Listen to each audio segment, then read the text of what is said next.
Et le message que nous aurons à prêcher aujourd'hui est titré « L'Adventisme déchiqueté ». Ça va être plus long que d'habitude, malheureusement. Alors je vous demande d'être patient.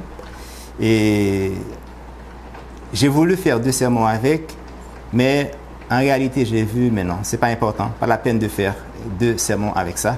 Alors, nous allons manger ça ensemble aujourd'hui. Avant de commencer, nous allons faire une courte prière.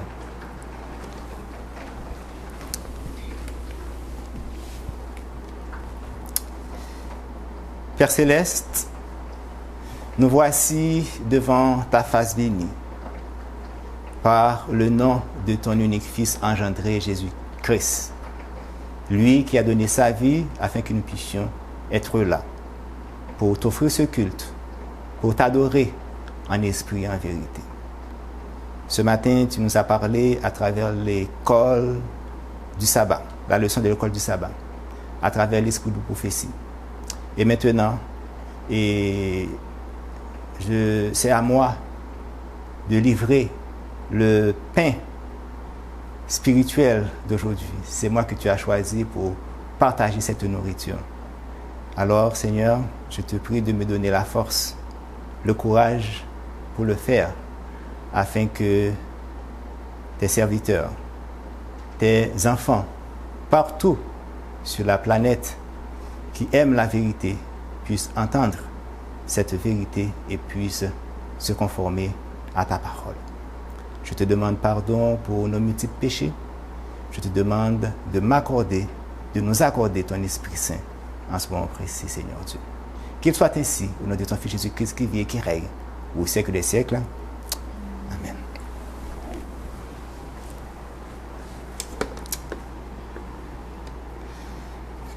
Après avoir passé à travers les déchirements, nous avons jugé nécessaire de vous dresser un tableau de la situation actuelle de l'adventisme. C'est pour cela que nous avons titré le partage de ce midi « L'adventisme déchiqueté ». C'est un constat, mes frères et sœurs. Notre dénomination religieuse est mise en pièces et en petits morceaux. Est-ce que les différents déchirements ont joué un rôle dans le morcellement de notre chère Église? La réponse est certainement oui. Avant la mort de Sir White, quelqu'un qui se disait adventiste du 7e jour n'avait pas besoin de porter trop de précision. L'adventisme était quand même uni, bien que des gens comme J.I. Butler, Prescott et Kellogg ont été utilisés par Satan pour détourner les fidèles enfants de Dieu. Cependant, la servante du Seigneur qui était encore vivante à cette époque a pu faire face à tous ces séducteurs avec la puissance de Dieu. Toutefois, ces messieurs ont pu poser leur pion pour amener l'Église à son déchiquetage actuel. Pour entrer dans le vif de notre sujet, nous allons essayer de tracer un organigramme pour que nous puissions avoir une idée du déchiquetage de l'adventisme. Avant cela, portons une petite précision. Des centaines de frères, pasteurs et théologiens aux États-Unis avaient embrassé le mouvement de William Miller. Parmi ces gens, il y avait un théologien américain de la foi protestante dont le nom est Gilbert Cranmer. En l'an 1958, donc 5 ans avant que l'adventisme soit devenu officiellement une organisation religieuse, ce millérite a créé une église qui a pour nom l'Église de Dieu du 7e jour. Cette église est aujourd'hui une organisation religieuse qui se trouve dans 45 pays au monde. Cette église compte aujourd'hui 3 autres organisations religieuses. Ce qui est mélangeant avec ces différents groupes et organisations religieuses, c'est que chacun d'eux conserve le nom officielle l'Église de Dieu du 7e jour que Gilbert Cranmer avait choisi. La seule différence visible de ces 4 organisations, c'est que chacun d'eux possède leur propre conférence générale qui se trouve dans des États différents aux États-Unis. C'est la photo de Cranmer. C'est l'une des personnes qui avait quitté le mouvement après la grande déception de 1844. Un peu d'histoire concernant son organisation religieuse. L'Église de Dieu du 7e jour est une confession chrétienne protestante et évangélique, descendant du mouvement millérite dans les États-Unis au cours du 19e siècle. L'organisation est présente dans 45 pays du monde. Au début du XXe siècle, il faut distinguer 2 divisions importantes. Même s'il s'agit de petits groupes, ces organisations ont choisi de conserver des noms similaires. Elles sont souvent appelées Conférence à Salem et Conférence à Jérusalem. En 1858, 5 ans avant la fondation de l'Église adventiste du 7e jour, un groupe conduit par Gilbert Cranmer du Michigan se désolidariza de ceux qui allaient par la suite décider de former le mouvement religieux mondial connu sous le nom Église adventiste du 7e jour. Les églises de Dieu 7e jour, qui font partie du Congrès ministériel international, suivent des doctrines communes avec le reste du protestantisme. Cependant, il existe des enseignements distincts tels que l'état inconscient des morts et le suivi de la loi de l'alimentation, de sorte que les membres distinguent les animaux purs des animaux impurs. L'Église de Dieu 7e jour compte de nombreuses congrégations aux États-Unis, au Canada, au Mexique, en Inde, aux Philippines, en Ukraine, dans les Caraïbes, le Guatemala, Royaume-Uni, parmi de nombreux autres pays d'Amérique latine et en Afrique. Voici la première conférence générale de l'Église qui a été créée par Gilbert Cranmer. Sa conférence générale se trouve en Iowa. L'autre se trouve à Salem, un autre se trouve en Virginie et un autre se trouve à Denver, Colorado. C'était tout pour l'organisation religieuse de pasteur Gilbert Cranmer. Traçons maintenant l'organigramme du déchiquetage de la dénomination adventiste. Nous avons premièrement l'adventisme de Ted Wilson, qui est l'organisation officielle que nous appelons habituellement l'adventisme moderne. Nous avons en second plan The Free Seventh Day. Cette organisation religieuse a vu le jour en 1916, un an avant la mort de Sir White. Elle est présente dans plusieurs pays et reste quand même méconnue de la plupart des adventistes du 6e jour. La cause de cette première rupture serait malheureusement une question de couleur de peau. Je me rappelle vous avoir mentionné que l'Église adventiste du 6e jour, mouvement de réforme, dont la conférence générale actuelle se trouve aux États-Unis, était la première et la seule qui s'est organisée de façon mondiale et qui possède sa propre conférence générale. Avec les informations supplémentaires que nous avons trouvées depuis la diffusion des différents déchirements, nous avons appris que The Free Seventh Day devançait de 9 ans l'organisation de l'Église du 7e jour, mouvement de réforme. Et cette dernière s'est aussi divisée en 2 parties en 1951. La nouvelle conserve le même nom, cependant sa conférence générale se trouve en Allemagne. Déjà, nous avons cité 4. Premièrement, l'adventisme de Ted Wilson, The Free Seventh Day, l'adventisme mouvement de réforme de 1925, dont la conférence générale se trouve aux États-Unis, et quatrièmement, l'autre mouvement de réforme adventiste de 1957, dont la conférence générale se trouve en Allemagne. En cinquième position, nous avons les Davidiens. Le plus souvent, quand on parle des Davidiens, les gens voient David Koresh et fait le lien avec le siège de 51 jours de Waco, quand des troupes de FBI encerclaient la résidence où se trouvaient quelques membres de cette secte. Cependant, le fondateur de ce groupe religieux adventiste est Victor ou Tef. Les Davidiens sont repartis en 2 ou en 3 subdivisions. Pour avoir de plus amples informations, nous vous invitons à écouter qui sont les Davidiens de frère Claude Francoeur. Le lien de cette vidéo se trouve présentement dans la barre de description. En 6e position,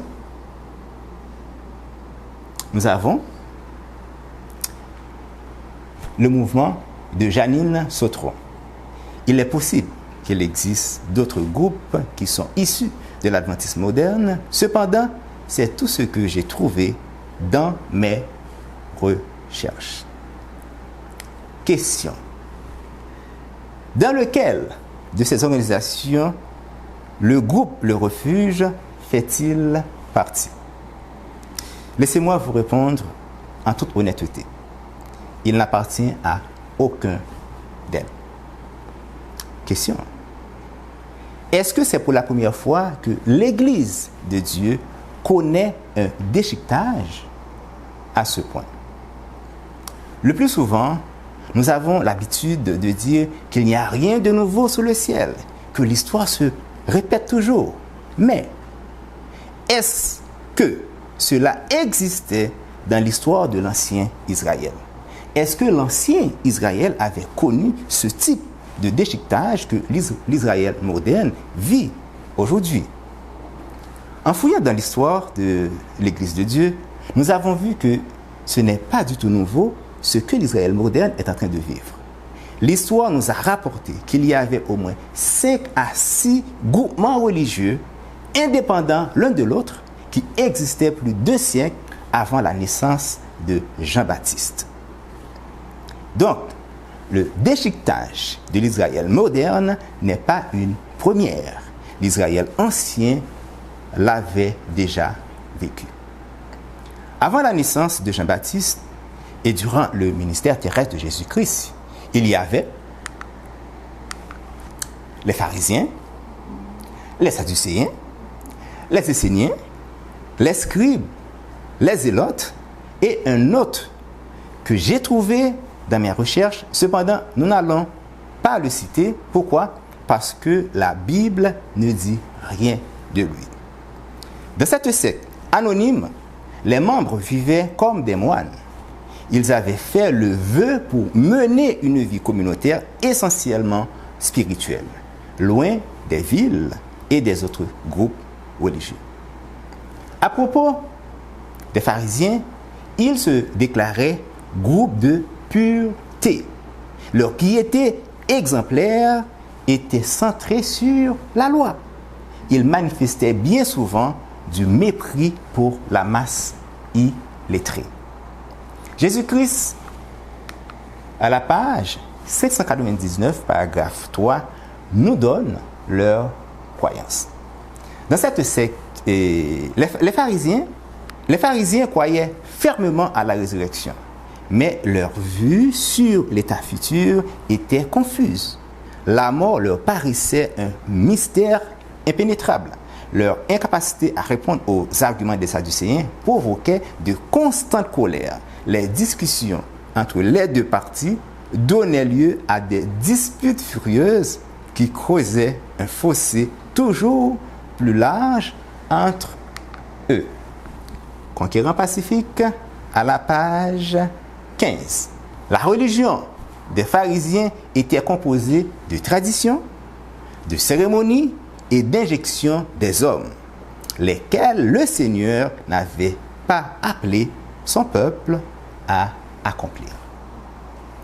Les Sadducéens, eux, représentaient l'aristocratie sacerdotale.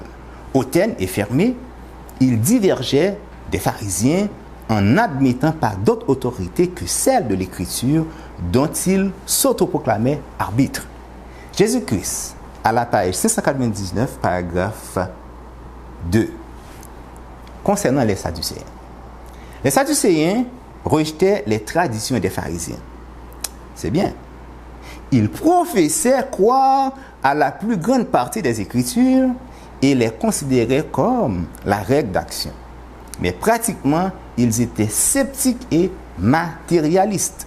Les Sadducéens reniaient l'existence des anges, la résurrection des morts et la doctrine de la vie future avec ses récompenses et ses punitions.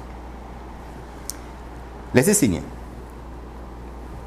Les Esséniens sont un mouvement du judaïsme de la période du Second Temple qui a été prospéré à partir du IIe siècle avant Jésus-Christ et dont l'existence est attestée au 1er siècle en Palestine. Ils s'imposaient une vie rude et sévère moralement. D'ailleurs, le mot signifie saint.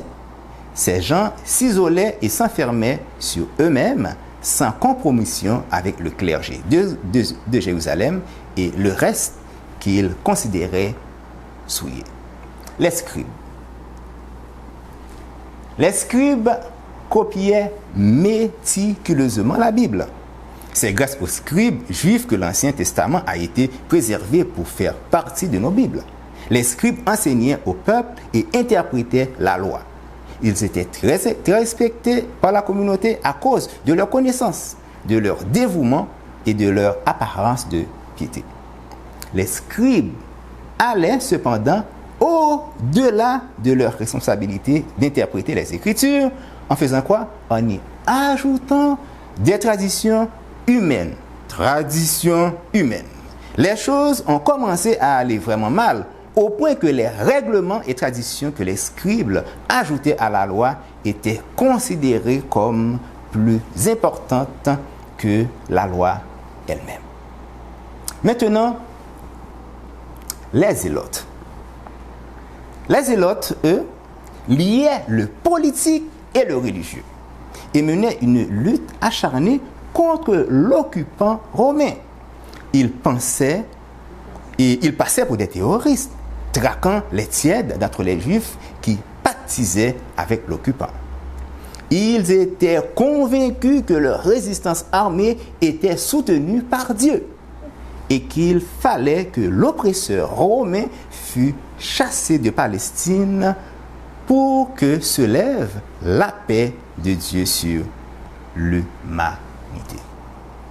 Avec ces différents groupes religieux qui existaient déjà plus d'un siècle avant la naissance de Jésus, nous pouvons admettre que l'ancien Israël était aussi déchiqueté que l'Israël moderne. Question. Moi, j'aime poser les questions. Suite à la lecture que nous venons de faire sur chacun de ces groupes, pouvons-nous dire qu'ils étaient tous dans la vérité? Non, malheureusement. Pas un d'entre eux était totalement dans la vérité. Chacun d'eux possédait une parcelle de vérité et ne pouvait jamais s'entendre sur l'enseignement de la Torah et de la parole de Dieu. Avec tous ces groupes religieux, le peuple de Dieu faisait constamment face à quoi? À des hérésies. Si une personne à l'époque n'avait pas l'amour de la vérité, il lui était facile d'être séduite. Et quand il y a hérésie, mes frères et sœurs, il y a aussi criblage. Les hérésies à l'intérieur de l'Église sont considérées comme un moyen de criblage afin de séparer la paille du grain. Voici un passage de l'Esprit de prophétie qui confirme ce que je viens tout juste de vous mentionner. Le ministère évangélique, à la page 293, paragraphe 1. Dieu réveillera son peuple si les autres moyens échouent. Des hérésies viendront qui nous cribleront et sépareront la paille du grain. le Seigneur invite tous ceux qui croient en sa parole à sortir de leur sommeil. Une précieuse lumière appropriée à notre temps est venue. C'est la vérité de la Bible qui nous montre les périls qui nous menacent. Cette lumière devrait nous conduire à une étude diligente des Écritures et à un examen critique de nos positions. Nous devons étudier diligemment les Écritures pour ne pas être empaillés. Les hérésies sont un moyen de criblage. Avant la première venue de Jésus-Christ, pendant que les hérésies faisaient rage parmi le peuple de Dieu, avec tous ces groupes religieux, Dieu, dans son amour, a suscité le prophète Jean-Baptiste afin d'éclairer ses enfants qui se trouvaient dans les différentes organisations et groupes religieux. Ce prophète avait pour mission d'appeler ses frères à la repentance. Luc 3, versets 2 et 4. Du temps des souverains sacrificateurs, Anne et Caïphe, la parole de Dieu fut adressée à Jean, fils de Zacharie, dans le désert. Et il alla dans tout le pays des environs du Jourdain, prêchant le baptême de repentance pour la rémission des péchés. Selon ce qui est écrit dans le livre des paroles d'Ésaïe, le prophète, c'est la voix de celui qui crie dans le désert: préparez le chemin du Seigneur, aplanissez ses sentiers. La Bible et l'esprit de prophétie nous a rapporté que Jean-Baptiste ne faisait pas partie d'aucun de ces groupes religieux. Cependant, est-ce qu'il y avait une raison particulière et fondamentale pour lui de ne pas s'unir avec eux? Jean-Baptiste se croyait-il meilleur que ses frères? Était-ce normal qu'il ne faisait pas partie d'aucun de ces groupes religieux? Jésus-Christ, page 81, paragraphe 3. Selon l'ordre naturel des choses, le fils de Zacharie aurait dû être préparé pour le sacerdoce. Mais l'instruction reçue dans les écoles rabbiniques lui disqualifiait pour l'œuvre qui l'attendait. Dieu ne l'envoya pas auprès des professeurs de théologie pour y apprendre à interpréter les Écritures. Aujourd'hui, on nous demande: il faut étudier la théologie, il faut être théologien. Dieu ne l'envoya pas auprès des professeurs de théologie. Pourquoi? Pour y apprendre à interpréter les Écritures. Il l'appela où? Au désert, afin qu'il connût la nature et le Dieu de la nature. Si Dieu avait laissé à Jean-Baptiste la chance de fréquenter les écoles rabbiniques et les différents groupes religieux de son époque, il serait disqualifié pour sa mission auprès de ses frères. Dieu ne l'envoya pas auprès des professeurs de théologie pour y apprendre à interpréter les Écritures. Il l'appela au désert. Sa mission était de faire quoi? De préparer le chemin du Seigneur. Il devait aplanir les sentiers de son maître. Ce travail devait être fait dans la vérité, loin des groupements et organisations corrompues de son temps. Le message de Jean-Baptiste avait pour but d'éclairer un peuple avant la première venue de Jésus-Christ, le séparant de tout faux enseignement. Séparation. Je vous invite à lire ceci. Témoignage pour l'Église, volume 3, à la page 328, paragraphe 5.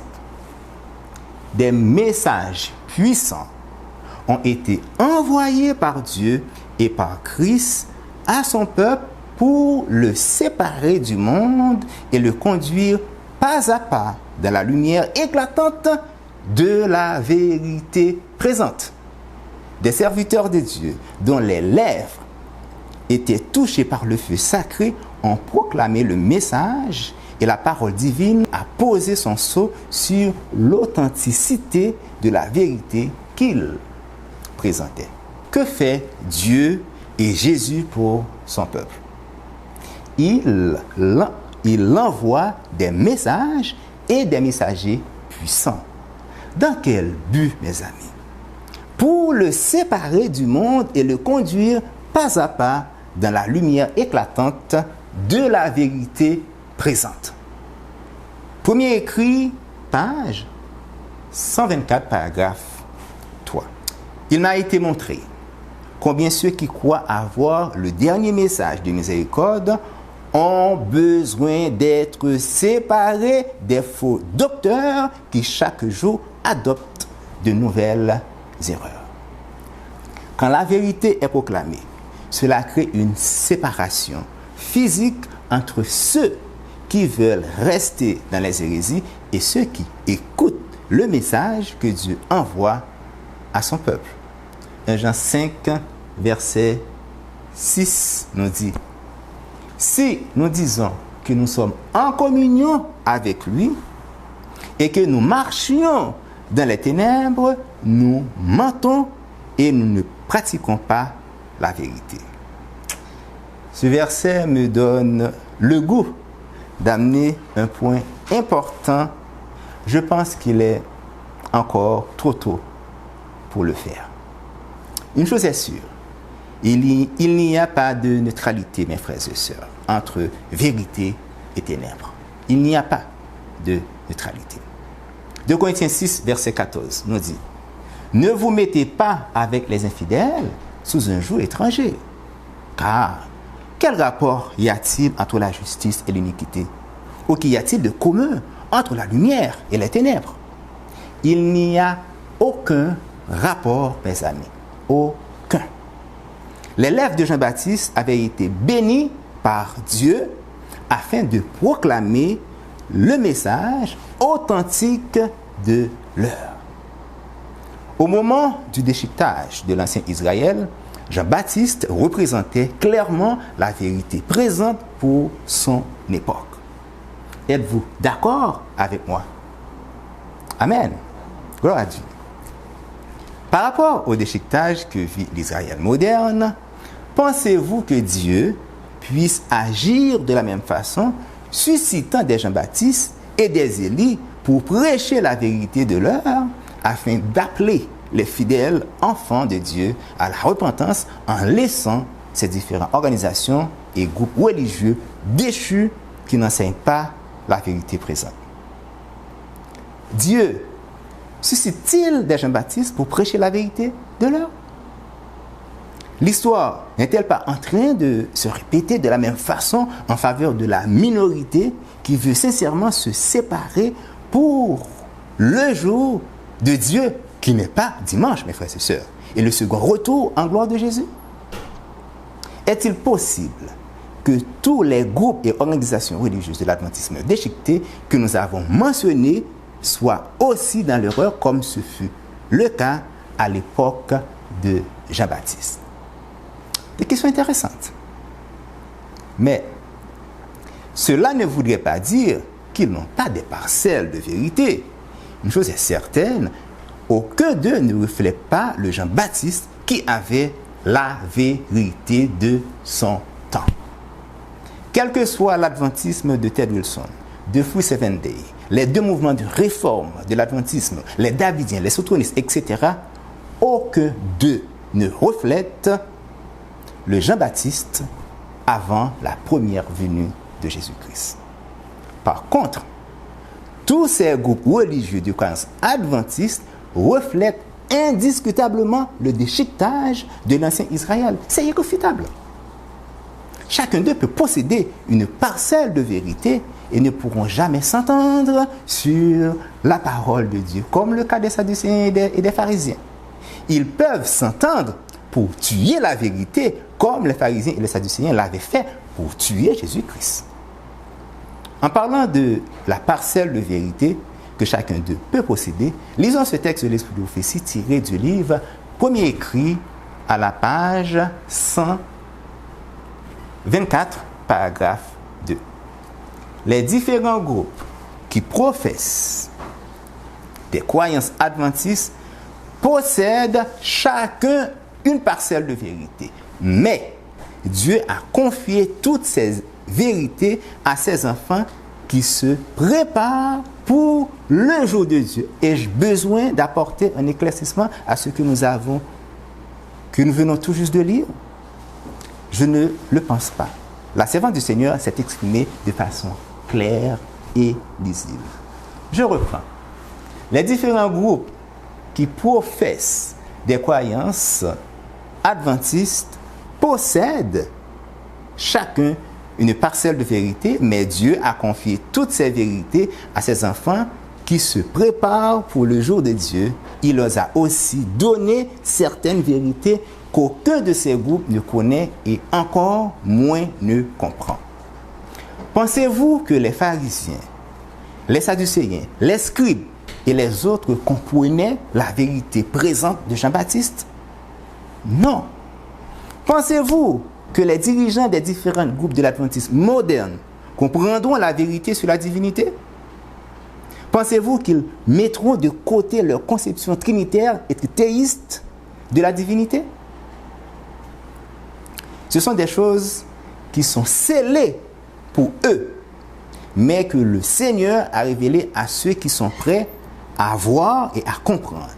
Si Dieu a quelque lumière à communiquer, il en donnera l'intelligence à ses enfants sans qu'il ait besoin d'en demander l'explication aux hommes qui sont dans les ténèbres de l'erreur. Père Céleste, qu'il soit ainsi pour chacun de nous, ici, dans cette salle, et ceux qui nous écoutent sur le web. Mes frères et sœurs, après ce que nous venons de lire présentement, est-ce qu'il y a une petite chance pour que les groupes religieux des croyances adventistes mentionnés si haut possèdent totalement la vérité? Non.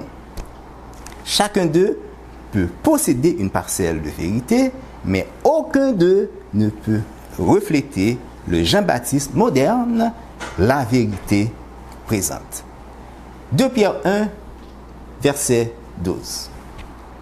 Voilà pourquoi je prendrai soin de vous rappeler ces choses, bien que vous les sachiez et que vous soyez affermis dans la vérité présente.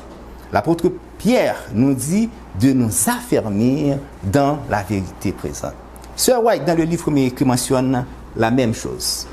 Il y a de nombreuses vérités dans la parole de Dieu, mais c'est de la vérité présente que le troupeau a besoin aujourd'hui. La vérité présente est comme un remède pour l'adventisme déchiqueté. Pensez-vous que Satan est au courant de cela? Que fait-il dans ce cas? Il utilise lui aussi l'expression de la vérité présente. Pour faire quoi? Pour piéger les enfants de Dieu. Lui aussi a fait appel à des faux Jean-Baptiste. C'est pour cela que nous devons être très vigilants pour ne pas être séduits par une fausse vérité présente qui nous fermera la porte du royaume des cieux. Oui, mes frères et sœurs, ces séducteurs peuvent nous empêcher le salut. Matthieu 23, verset 13 nous dit: malheur à vous, scribes et pharisiens, hypocrites, parce que vous fermez aux hommes le royaume des cieux, vous n'y entrez pas vous-même et vous n'y laissez pas entrer ceux qui veulent entrer. Ce n'est pas parce qu'une personne ou des groupes religieux utilisent l'expression vérité présente que nous devons croire dans leur enseignement et leur discours jusqu'à adorer avec eux. La majorité d'entre eux sont des infiltrés envoyés par Satan ayant en eux un mobile caché. Ils ne sont pas là pour l'avancement de l'œuvre, mais pour faire dérouter les esprits les plus faibles. À l'époque de Jean-Baptiste, mes frères et sœurs, il y avait des infiltrés dans la vérité présente. Oh oui, beaucoup de pharisiens et des sadducéens qui avaient accepté de se faire baptiser par Jean-Baptiste avaient un mobile caché au fond de leur cœur. Après que le Saint-Esprit de Dieu les ait dévoilés à Jean-Baptiste, il les surnommait race de vipères. Matthieu 3, verset 7 nous le confirme. Mais Voyant venir à son baptême beaucoup de scribes et de sadducéens, Jean leur dit: race de vipères, qui vous a appris à fuir la colère à venir. Aujourd'hui, si frère René Martin utilise cette même expression envers les séducteurs dans la vérité présente, les personnes séduites prendront leur défense. Mais dans l'avenir, elles verront qu'elles avaient affaire avec des jésuites utilisant la vérité présente comme couverture. Lisons Jésus-Christ dans le livre Jésus-Christ à la page 86, paragraphe 2. Beaucoup de scribes et pharisiens venaient confesser leurs péchés et demandaient le baptême. C'est belle bagaille. Des scribes et des pharisiens venant confesser leurs péchés et demandant en même temps le baptême de repentance. Ils s'étaient fait passer pour meilleurs que les autres hommes et avaient entretenu une haute opinion de leur piété au sein du peuple. Maintenant, les secrets de leur vie coupable étaient dévoilés. Mais le Saint-Esprit fit comprendre à Jean que plusieurs de ces hommes n'avaient pas une réelle conviction du péché. Ils étaient opportunistes. Ils pensaient que l'amitié du prophète leur assurerait la faveur du prince qui allait venir. En recevant le baptême des mains de ce jeune instructeur populaire, ils comptaient accroître leur influence auprès du peuple. Jean les reçut avec ces paroles mordantes: race de vipères, qui vous a appris à fuir la colère à venir. Si à l'époque de Jean-Baptiste, certains gens des groupes religieux ont infiltré la vérité présente, nous pouvons être certains que la même chose devait absolument se répéter dans notre temps. Et malheureusement, la vérité présente de notre époque rencontre des moments plus pénibles que celle de Jean-Baptiste. Dans notre temps, il existe plusieurs formes de vérité présente. Citons d'abord ceux qui sont moins séduisantes. Citons d'abord ceux qui sont moins séduisants. Sans pointer du doigt, nous savons qu'il existe plusieurs groupes de vérité présentes, trinitaires ou trithéistes, qui tournent leurs croyances dans les fêtes cérémonielles, le sabbat lunaire, le péché originel, ou dont leur mode de vie va à l'encontre du régime sanitaire, ou encore qui croient que c'est de la venue sur terre de Jésus qu'il est devenu Fils de Dieu, et d'autres hérésies. Citons maintenant les groupes de vérité présents séduisants. Là, on monte de niveau. L'autre niveau était bas, maintenant, c'est médium. Il y a ceux qui utilisent cette expression vérité présente parce qu'ils dénoncent simplement la papauté, ou qu'ils dénoncent l'œcuménisme, ou qu'ils donnent des informations d'actualité politique et à caractère religieux, ou qu'ils pratiquent le régime sanitaire ou le régime vestimentaire, ou encore qu'ils font la promotion du country living.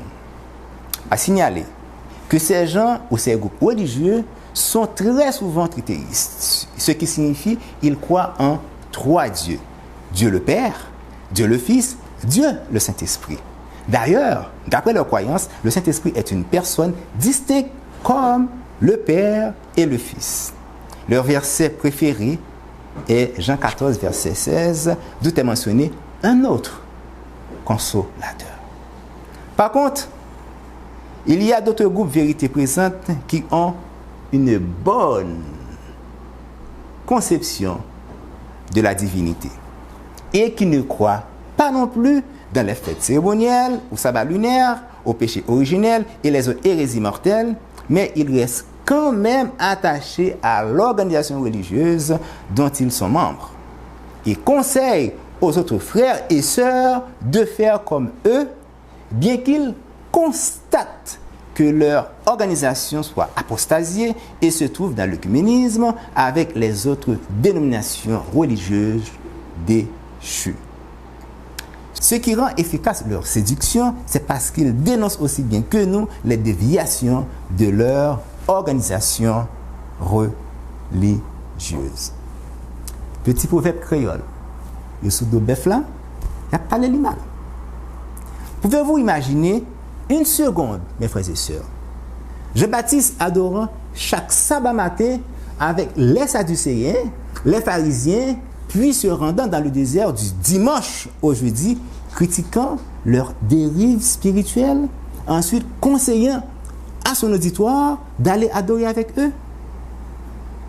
Par rapport à cette dernière situation, nous n'avons pas le choix d'être francs et directs, que Dieu puisse nous aiguiser la langue pour leur parler. Je vous invite à lire avec moi en Tite 1, les versets 10 et 11. Ce verset a ramené à la lutte tantôt. Il y a en effet surtout parmi les incirconcis, parmi les adventistes, beaucoup de gens rebelles, deviennent discoureurs et de séducteurs, auxquels il faut fermer la bouche. Ils bouleversent des familles entières, enseignant pour un gain honteux ce qu'on ne doit pas enseigner. Pouvons-nous suivre les conseils d'une personne nous demandant de ne pas quitter une organisation apostate ou un groupe religieux qui est dans l'erreur et qui enseigne le mensonge pendant que notre maître nous demande d'être vigilants? Pouvons-nous écouter les conseils de ces séducteurs? Matthieu 24, verset 4 nous dit que personne ne vous séduise. 2 Corinthiens 6, verset 14. Ne vous mettez pas avec les infidèles sous un joug étranger, car quel rapport y a-t-il entre la justice et l'iniquité, ou qu'il y a de commun entre la lumière et les ténèbres? Quel accord y a-t-il entre Christ et Bélial, ou quel rapport a le fidèle avec l'infidèle? Quel rapport y a-t-il entre le temple de Dieu et les idoles? C'est pourquoi, sortez du milieu d'eux et séparez-vous, dit le Seigneur, ne touchez pas à ce qui est impur, et je vous accueillerai. L'apôtre Paul, dans Éphésiens 5, versets 6 et 7, nous dit ceci: que personne ne vous séduise par de vains discours, car c'est à cause de ces choses que la colère de Dieu vient sur les fils de la rébellion. N'ayez aucune part avec eux. Devrions-nous nous séparer des groupes et organisations religieuses qui enseignent les doctrines non bibliques? Premier écrit, 124, paragraphe 3. Il m'a été montré combien que ceux qui croient dans le dernier message de miséricorde ont besoin d'être séparés des faux docteurs qui chaque jour adoptent de nouvelles erreurs. J'ai vu que ni jeunes ni vieux ne devaient assister à leurs réunions, car ce serait mal faire que de les encourager alors qu'ils distillent l'erreur comme un venin mortel et enseignent des doctrines qui ne sont que des commandements d'hommes. L'influence de telles réunions n'est pas bonne. Si le Seigneur nous a fait sortir des ténèbres de l'erreur, il nous faut rester fermes dans la vérité qui nous a acquise et nous réjouir dans la vérité. Nous encourons le déplaisir de Dieu si nous allons écouter l'erreur, sans y être obligés, car à moins qu'il ne nous envoie à ces réunions où l'erreur est inculquée par la force de la volonté, il ne nous gardera pas. Les anges cessent de veiller sur nous et nous sommes à la merci de l'ennemi, dans les ténèbres, affaiblis par sa puissance et celle de ses mauvais anges. La lumière qui nous entoure est contaminée par les ténèbres. Notre séparation avec ces groupes et organisations religieuses qui enseignent les erreurs sont nécessaires, mes frères et sœurs, si nous voulons plaire à notre Dieu. Nous ne devons pas assister à leurs réunions. Dieu appelle ses enfants à en sortir. D'ailleurs, un seul pécheur peut faire en sorte que la lumière d'en haut se retire d'une assemblée tout entière, voire s'il s'agit de tout un groupe ou de toute une organisation religieuse. J'ai vu que Dieu a des enfants honnêtes parmi les croyants adventistes et les églises déchues, et avant que les plaies ne soient déversées, des pasteurs et des membres d'église seront appelés à sortir de ces églises et recevront la vérité avec joie. C'est exactement ce qui est en train de se faire présentement, mes frères et sœurs. Des pasteurs et de simples membres sont en train d'accepter la vérité présente et quittent en même temps les églises apostates et les assemblées déchues qui enseignent les erreurs doctrinales. Satan le sait. Aussi, avant que ne retentisse le grand cri du troisième ange, il provoque un enthousiasme dans ses corps religieux afin que ceux qui ont rejeté la vérité puissent penser que Dieu est avec eux. Malheureusement, le plus grand nombre seront séduits par les manifestations de Satan, pensant que l'Esprit de Dieu est présent dans ces organisations et ces groupes religieux, tout simplement parce qu'ils auront rejeté la vérité.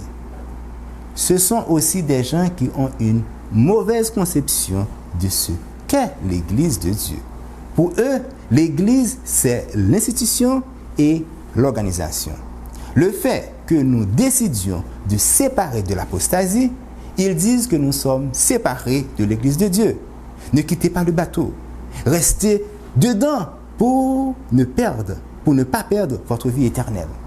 Ils associent ainsi le salut avec leur organisation religieuse.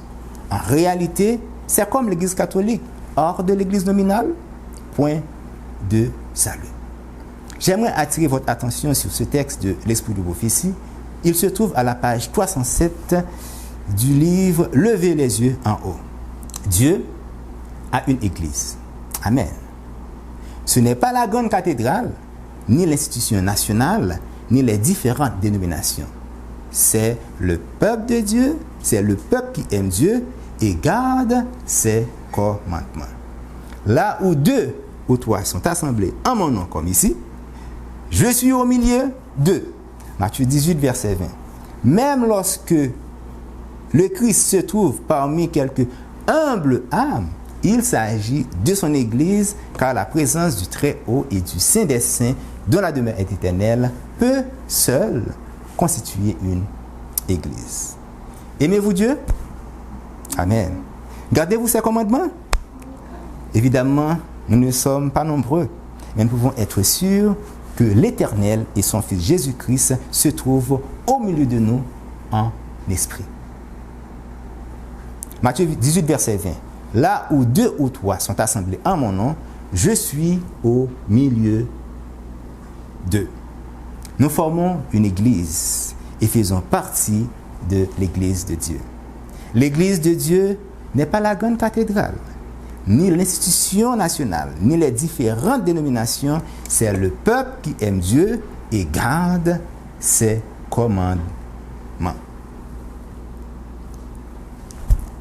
Dans le déchiquetage au temps de Jean-Baptiste, aucune organisation et groupe religieux n'était pas dans la vérité. Leur enseignement était corrompu. C'est pour cela que Dieu n'avait pas laissé son serviteur fréquenter les écoles théologiques de son temps. Si Jean-Baptiste avait fréquenté une de ces écoles, il ne serait pas qualifié pour l'œuvre qui l'attendait. Review Anywalt, 2 janvier 1900. Il nous est impossible de nous unir à ceux qui sont corrompus et de rester purs. Dieu, Christ et l'armée céleste voudraient que l'homme sache que s'il s'unit aux corrompus, il deviendra lui aussi un corrompu. Êtes-vous conscient que l'adventisme moderne s'est uni avec les dominations religieuses déchues et corrompues de notre temps? Pensez-vous que Dieu et son Fils ont raison de dire que si l'on s'unit aux corrompus, on en deviendrait aussi un? Pouvons-nous unir avec l'adventisme moderne et les autres groupes religieux idolâtres qui ne connaissent même pas l'identité du vrai Dieu? Second épître de Jean, et les versets 7 à 11. Car plusieurs séducteurs sont entrés dans le monde qui ne confessent point que Jésus est venu en chair. Celui qui est tel, c'est le séducteur de l'Antichrist. Prenez garde à vous-même, mais que vous ne receviez une pleine récompense. Quiconque va plus loin et ne demeure pas dans la doctrine du Christ n'a point Dieu. Celui qui demeure dans cette doctrine a le Père et le Fils. Si quelqu'un vient à vous et n'apporte pas cette doctrine, ne le recevez pas dans votre maison et ne lui dites pas salut. Car celui qui lui dit salut participe à ses mauvaises œuvres. Chers amis, il y a plusieurs frères qui sont comme nous dans la vérité présente et qui ont été même nos enseignants et qui nous ont ouvert les yeux sur la vraie conception de la divinité et qui nous ont fait voir beaucoup d'enseignements, beaucoup de vérités fondamentales de l'adventisme historique. Et malheureusement, ces frères ne voient pas encore la nécessité de se séparer de leur organisation et de leur groupe religieux apostat et idolâtre. Si toutefois, vous vous connaissez dans ce qui vient d'être dit, ne pensez pas qu'il y a de la haine dans mes propos. Lisons un dernier passage de l'Écriture qui nous certifie que nous ne devons pas nous unir avec les frères idolâtres. Dans cette portion d'Écriture, Paul a pris le soin d'être très précis. 1 Corinthiens 5, 9 à 11. Je vous ai écrit dans ma lettre de ne pas avoir des relations avec les impudiques. Au verset 10, il apporte sa précision. Non pas d'une manière absolue. Si ce n'est pas de manière absolue, il y a donc restriction. Mais c'est quoi cette restriction? Paul a dit au verset 10, non pas d'une manière absolue avec les impudiques de ce monde ou avec les cupides et les ravisseurs ou les idolâtres. Autrement, il vous faudrait sortir du monde. Paul ne vise pas les gens impudiques, cupides ou les idolâtres de ce monde. Dans ce cas, qui est concerné dans ce texte? Le verset 11. Maintenant, ce que je vous écris, c'est de ne pas avoir des relations avec quelqu'un qui se nomme frère. Mes amis, nos frères et sœurs dans la foi ne sont pas les catholiques ou les protestants. Ce sont les différents croyants adventistes, quel que soit le groupe dont il fait partie. Reprenons le verset 11. Maintenant, ce que je vous ai écrit, c'est de ne pas avoir des relations avec quelqu'un qui se nomme frère, est impudique ou cupide ou idolâtre ou outrageux ou ivrogne ou ravisseur, de ne même pas manger avec un tel homme. Les trinitaires et les trithéistes ne sont-ils pas des idolâtres? N'adorent-ils pas un Dieu et des dieux différents de ce que la Bible révèle? L'adventisme moderne ne croit pas tel dans la Trinité? Que nous dit l'apôtre Paul au verset 11? De ne même pas manger avec un frère idolâtre.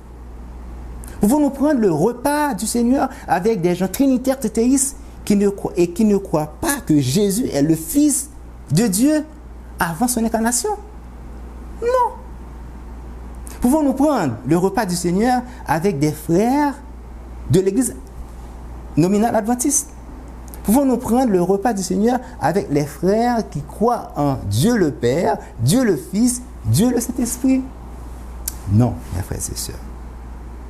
Maintenant, ce que je vous ai écrit, c'est de ne pas avoir des relations avec quelqu'un qui, se nommant frère, est impudique ou cupide ou idolâtre ou outrageux ou ivrogne ou ravisseur, de ne même pas manger avec un tel homme. Mes frères et sœurs, soyons de vrais Jean-Baptiste pour notre époque. Tenons ferme le drapeau de la vérité présente. Regardons à Jésus, le Fils du Dieu vivant, n'ayant aucun part avec les organisations religieuses déchues. Si le Seigneur nous a fait sortir des ténèbres, de l'erreur, il nous faut rester fermes dans la liberté qu'il nous a acquise et nous réjouir dans la vérité. Alors, disons comme Paul, nous ne sommes pas de ceux qui se retirent pour se perdre, mais de ceux qui ont la foi pour sauver leur âme. Voulez-vous être des Jean-Baptiste du temps présent? Fuyez les ténèbres et restez fermes dans la vérité présente. Suivez l'agneau dans le lieu très saint. Qu'il soit ainsi pour vous et pour moi, et que le Seigneur vous bénisse. Amen.